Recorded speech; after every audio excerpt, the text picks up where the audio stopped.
Bayangkan seorang pelayan menjatuhkan piring di tengah keramaian. Suara pecahan menggema, membuat semua tamu menoleh dengan tatapan tajam. Manajer bergegas datang, siap memarahinya di depan semua orang. Tapi sebelum kata-kata kasar terucap, seorang gadis sederhana berdiri dan melangkah maju. Ia jongkok, membantu memunguti pecahan piring tanpa ragu, seolah tak peduli pandangan seisi ruangan.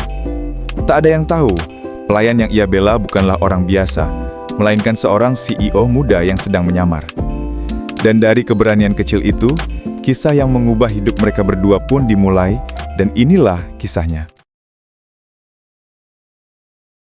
Malam itu, restoran megah dengan dinding kaca berkilau tampak sibuk melayani para tamu penting. Aroma makanan mahal bercampur dengan suara tawa orang-orang kaya.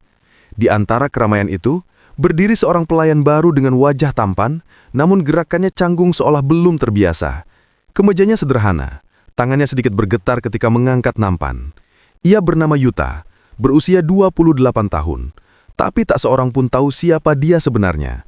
Seorang CEO muda yang menyamar menjadi pelayan biasa. Ia datang bukan untuk mencari uang, tapi untuk mencari hati yang tulus. Selama bertahun-tahun, hidupnya dikelilingi oleh orang yang hanya memujanya karena kekayaan. Ia muak dengan dunia penuh topeng. Ia ingin tahu, adakah seseorang yang bisa melihat dirinya tanpa nama besar di belakangnya. Jadi malam itu, Yuta berbaur di antara pelayan lain, melayani tamu tanpa identitasnya yang sebenarnya. Di sudut restoran, seorang gadis berusia 22 tahun, Mio, duduk di meja kecil dekat jendela. Ia bukan tamu mewah, hanya pelanggan sederhana yang kebetulan diundang makan oleh rekannya yang menang kupon undian restoran. Bajunya sederhana, rambutnya diikat seadanya, namun sorot matanya lembut dan penuh kehidupan. Ia tampak canggung berada di tempat semegah itu, tapi senyumnya tulus setiap kali pelayan datang menyapa. Yuta memperhatikannya sekilas saat mengantar minuman ke meja sebelah. Ada sesuatu pada gadis itu, tidak seperti wanita lain yang sering ia temui dalam rapat bisnis atau pesta perusahaan. Mio terlihat apa adanya, tidak berusaha menjadi orang lain.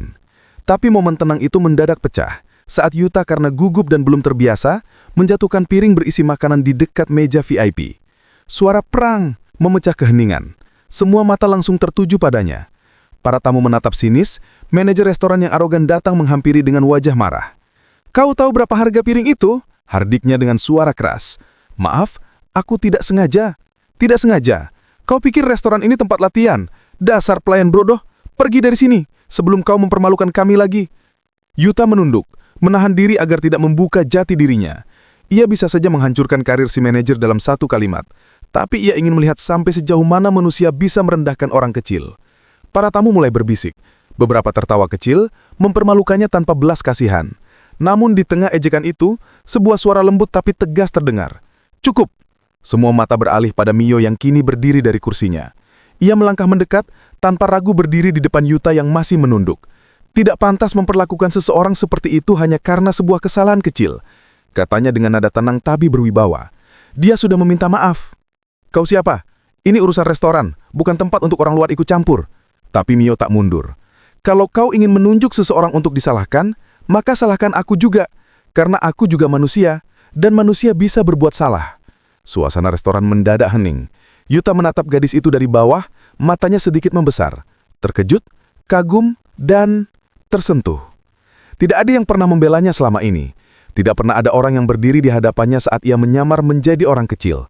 Tapi malam itu, seorang gadis miskin melakukannya tanpa tahu siapa dia sebenarnya.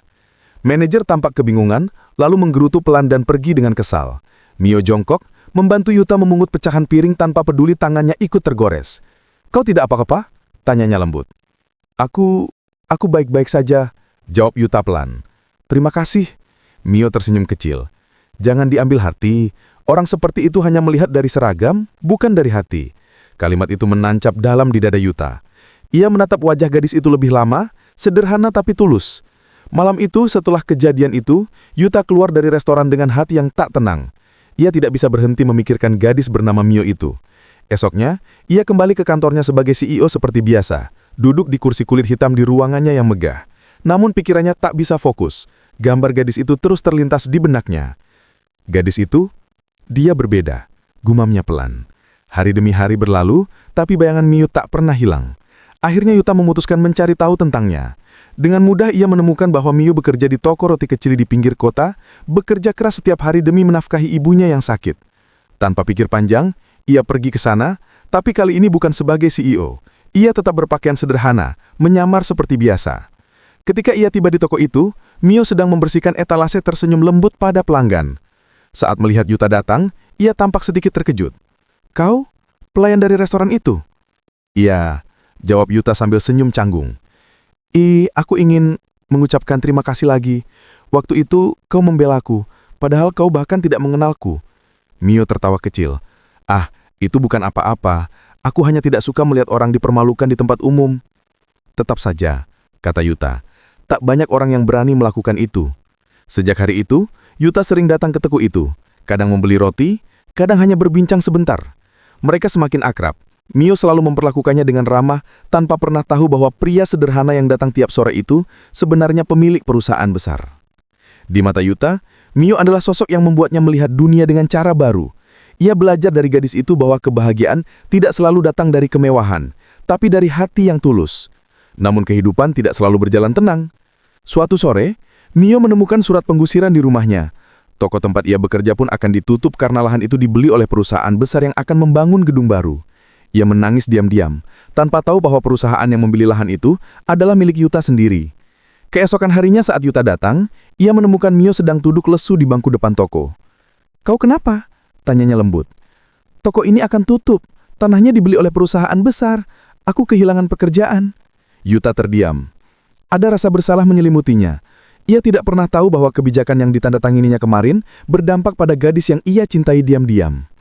Malam itu, Yuta memanggil rapat darurat dan membatalkan proyek itu. Semua direkturnya heran, tapi ia tak peduli. "Toko itu tetap berdiri," katanya dengan tegas. "Cari lokasi lain." Beberapa hari kemudian, Yuta datang lagi ke toko, tapi kali ini dengan mobil perusahaan dan pakaian aslinya sebagai CEO. Saat melihat Yuta turun dari mobil, ia terpaku. "Kau?" "Iya, aku harus jujur. Aku bukan pelayan. Aku CEO dari perusahaan yang hampir menggusur toko ini." Mio mundur selangkah. Wajahnya pucat. "Apa? Kau menipuku?" "Tidak. Aku hanya ingin tahu dunia nyata. Aku menyamar untuk melihat seperti apa orang-orang tanpa nama besar mengenalku." Mio menatapnya tajam. "Jadi, aku hanya bagian dari permainanmu?" "Tidak." Yuta langsung menunduk. "Kau satu-satunya alasan aku ingin tetap jadi manusia. Kau membuatku sadar betapa berharganya kejujuran dan kebaikan. Aku tidak pernah berniat membohongimu." Tapi Mio sudah meneteskan air mata. Ia merasa dikhianati, bukan karena status Yuta, tapi karena kepercayaannya telah dilanggar. Ia pergi begitu saja, meninggalkan Yuta berdiri sendiri di bawah langit mendung. Hari-hari berlalu tanpa kabar. Yuta berusaha mencarinya, tapi Mio menghindar. Namun, takdir punya cara sendiri. Suatu malam Yuta mendengar kabar bahwa ibu Mio dilarikan ke rumah sakit. Tanpa berpikir, ia langsung datang. Saat tiba, ia melihat Mio menangis di depan ruang ICU.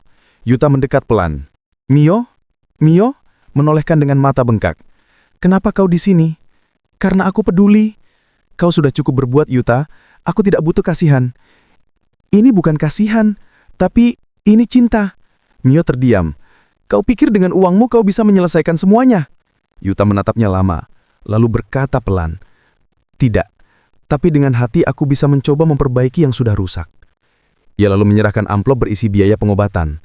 "Aku tidak mau kau menolak ini. Ini bukan karena aku CEO, tapi karena aku pria yang berhutang banyak pada gadis yang mengajarkan arti kebaikan." Mio akhirnya tak kuasa menahan tangis. Ia sadar Yuta tidak berbohong. Ia benar-benar menyesal dan tulus. Beberapa minggu kemudian setelah ibunya sembuh, Mio mendatangi kantor Yuta. Ia datang bukan untuk meminta maaf, tapi untuk menatap pria itu sekali lagi dengan hati yang jujur. "Aku marah waktu itu, bukan karena kau berbohong, tapi karena aku takut dunia kita terlalu jauh. Tapi setelah kupikir lagi, kau bukan pria kaya yang sombong. Kau hanya seseorang yang ingin dicintai karena dirinya sendiri." Yuta menatapnya dalam-dalam. "Dan aku menemukannya dalam dirimu." Mio tersenyum lembut. "Kalau begitu, jangan menyamar lagi. Jadilah dirimu. Dan aku akan tetap melihatmu sama seperti dulu. Pelayan yang menolong orang tanpa memandang siapa dia." Yuta tertawa pelan. Ia mendekat, menggenggam tangan Mio dengan hangat. "Dan aku akan tetap melihatmu seperti malam itu, gadis yang berdiri sendiri melawan dunia untuk membela orang asing." Dari hari itu mereka tidak menyembunyikan apapun lagi. Dunia mungkin masih mencibir, menyebutnya hubungan tak seimbang. Tapi mereka tahu bahwa cinta yang lahir dari kejujuran jauh lebih kuat dari sekedar status. Dan setiap kali Yuta mengingat malam ketika ia menjatuhkan piring dan gadis itu membelanya, ia selalu tersenyum karena dari piring yang pecah itulah hatinya justru utuh untuk pertama kali. Tamat.